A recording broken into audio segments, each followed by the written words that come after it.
আসসালামু আলাইকুম বন্ধুরা, আপনারা পুরো ভিডিও জুড়ে থাকেন।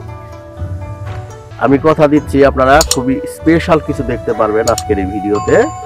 তো আপনারা দেখতে থাকুন এবং এই যে এখান থেকে আপনারা খেয়াল করেন দর্শক বন্ধু, ভালো করে খেয়াল করেন যে এখানে একটা লোক, একটা বয়স্ক মতো লোক সাঁকু দিয়ে পার হচ্ছে।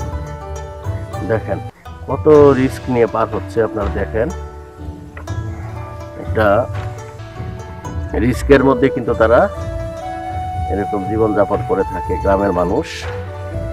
তো এই জিনিসটাই আমি আপনাদেরকে খুব কাছ থেকে দেখাচ্ছি, ভালো করে খেয়াল করেন। এবং নদীটা দেখেন এখান থেকে মানে একবারে মরে গেছে।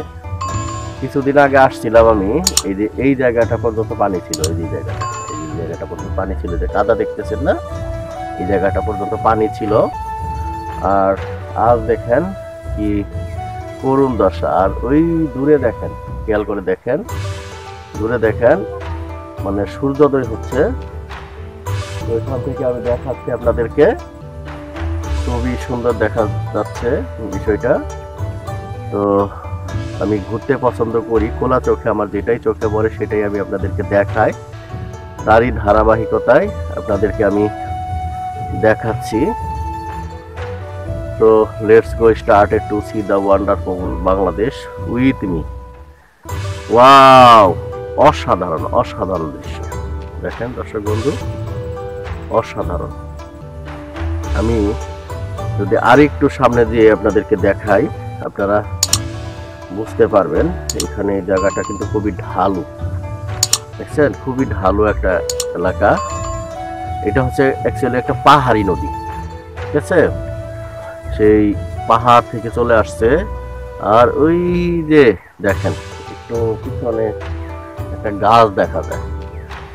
আপনারা কল্পনায় হারিয়ে যেতে পারবেন যে এরকম একটা নদীর পার, ওখানে একটা গাছের নিচে, মানে এই তপ্ত দুপুরে, মানে এখন তো শীতকাল, কুয়াশা চতুর্দিকে, মানে যখন দেখা যায় প্রচুর রোদ থাকে, তখন ওই গাছের নিচে বসে থাকলে আপনার মন যদি খারাপ থাকে, আমি একবার বসেছিলাম, ওই জায়গাটায় বসেছিলাম, মানে তখন নদীর পানি কিন্তু যাচ্ছিল।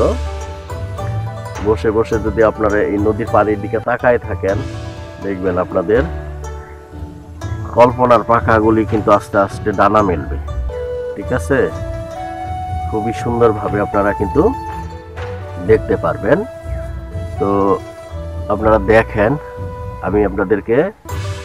আমি আমার সর্বোচ্চ দিয়ে চেষ্টা করি বাংলার সবুজ প্রকৃতিটাকে তুলে আনার জন্য, একবারে গভীরে যেয়ে। তো আমি একবার একটা ভিডিও করেছিলাম, এরকম একটা কাদার মধ্যে নেমে গেছিলাম।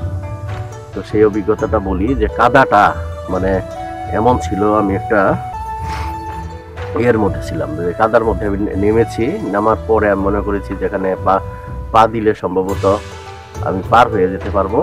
মানে ওটা ছিল একটা, ওটা কি বলা হয়, মানে চূড়াবালি না, এই ধরনের একটা কাদার মতো একটা বিষয় ছিল, ঠিক আছে। তো আমি যখন মানে পা দিয়েছি, একটা পা আমার কাদার মধ্যে খালি ডুবে যাচ্ছে। এরকম আমার অভিজ্ঞতা আছে। পরে অনেক কষ্ট করে আমি ওই কাদা থেকে উঠেছি। তো এই বিষয়টাই আমি আপনাদেরকে খুব সুন্দরভাবে আজকের ভিডিওতে দেখাচ্ছি। দেখেন আসলে বাংলাদেশটা যে কত সুন্দর, এটা আসলে ভাষায় প্রকাশ করা যাবে না। কত সুন্দর, ওয়ান্ডারফুল বাংলাদেশ, ঠিক আছে। কত সুন্দরভাবে আল্লাহ তাআলা এই দেশটাকে নির্মাণ করেছেন, কত সুন্দর দেখেন। ওয়াও, অসাধারণ অসাধারণ অসাধারণ। আসলে না দেখলে, সচক্ষে না দেখলে কিন্তু আপনারা এটা বিশ্বাস করতে পারবেন না যে এটা কত সুন্দর একটা জায়গায় আমি আপনাদেরকে নিয়ে আসছি। আপনারা ঘুরতে আসবেন। ওই পাশে দেখেন একটা বালুর চর, ঠিক আছে। এই বালুর চর এটা কিন্তু অনেক লম্বা একটা বালুর চর। এখান থেকে আপনারা হেঁটে হেঁটে হেঁটে হেঁটে ওদিকে একটা গ্রামের দিকে চলে যেতে পারবেন, ঠিক আছে। মানে যে গ্রামটায় নিয়ে আসছি এই গ্রামটা আসলে সুন্দর একটা গ্রাম, গ্রাম বাংলার ঐতিহ্যবাহী একটা গ্রাম। তো বন্ধুরা, এই ছিল আমার আজকের ভিডিও। পরবর্তীতে এই ধরনেরই আরো একটি ইনফরমেটিভ ভিডিও নিয়ে আপনারই সামনে আমি হাজির হয়ে যাচ্ছি। ততক্ষণ পর্যন্ত আপনারা সবাই ভালো থাকেন, সুস্থ থাকেন, ঈমান আমলের সাথে থাকেন, 5 ওয়াক্ত নামাজ পড়বেন আপনারা। আমি আমার সব ভিডিওতে আমি এই কথাটা, এই মেসেজটা দিই। আমার এই কথা শুনে, আমার এই মেসেজ শুনে একটা মানুষও যদি নামাজি হয় সেটাই আমার সার্থকতা। আর আপনি যদি কাউকে নামাজের দাওয়াত দেন এখানে আপনি অনেক বড় একটা বেনিফিট পাবেন।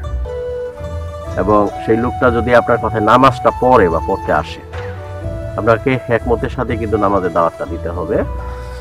যদি সে নামাজটা পড়তে আসে তাহলে আপনি কবুলিয়াত একটা নামাজের সওয়াব পাবেন। মানে ওই ওয়াক্তের নামাজটা কবুল হইলে যে পরিমাণ সওয়াব হতো সেটা কিন্তু আল্লাহ তাআলা মার্সি করে আপনার আমলনামায় কিন্তু উঠিয়ে দিবেন। মানে তার নামাজ হোক বা আপনার নামাজ হোক, এটা। আর আমরা যে নামাজ পড়ি, আমাদের নামাজের মধ্যে কিন্তু অনেক ভুলভ্রান্তি হয়। কেউ কিন্তু বলতে পারবে না আমার নামাজ হচ্ছে বা এরকম হচ্ছে, অনেক ভুল হয় কিন্তু, ঠিক আছে। যে ভুলটা আমরা ধরতে পারি না। যেভাবে রাসূল পাক সাল্লাল্লাহু আলাইহি ওয়াসাল্লাম নামাজ পড়েছেন, সাহাবী আজমাইনরা নামাজ পড়েছেন, সেইভাবে কিন্তু নামাজ আসলে আমরা পড়তে পারি না, ঠিক আছে। এই জন্যে আমাদের কিন্তু নামাজে সাল্লাম ফিরানোর পরে আল্লাহু আকবার, আল্লাহু আকবার, আল্লাহু আকবার, আস্তাগফিরুল্লাহ, আস্তাগফিরুল্লাহ, আস্তাগফিরুল্লাহ, এগুলি 3 বার কিন্তু, মানে এই তাকবীরগুলি, এই ঘোষণাগুলি কিন্তু আপনার 3 বার দিতে হবে। আস্তাগফিরুল্লাহ মানে আমার যেভাবে নামাজ পড়ার কথা ছিল সেভাবে পড়তে পারলাম না। তো যাই হোক, অনেক কথা হলো। যারা চ্যানেলটি সাবস্ক্রাইব করেন নাই প্লিজ সাবস্ক্রাইব করে পাশে থাকা বেল বাটন অল প্রেস করে দিন। আর শেয়ার করে দেন আপনাদের বন্ধু বান্ধবদের ফেসবুক টাইমলাইনে, তারাও যেন এই ভিডিওটি দেখে সমানভাবে উপকৃত হতে পারে। আজ এখানে রাখছি। আর যারা পেজ থেকে দেখতেছেন পেজটাকে ফলো দিয়ে রাখেন। Thank you for watching. আল্লাহ হাফেজ।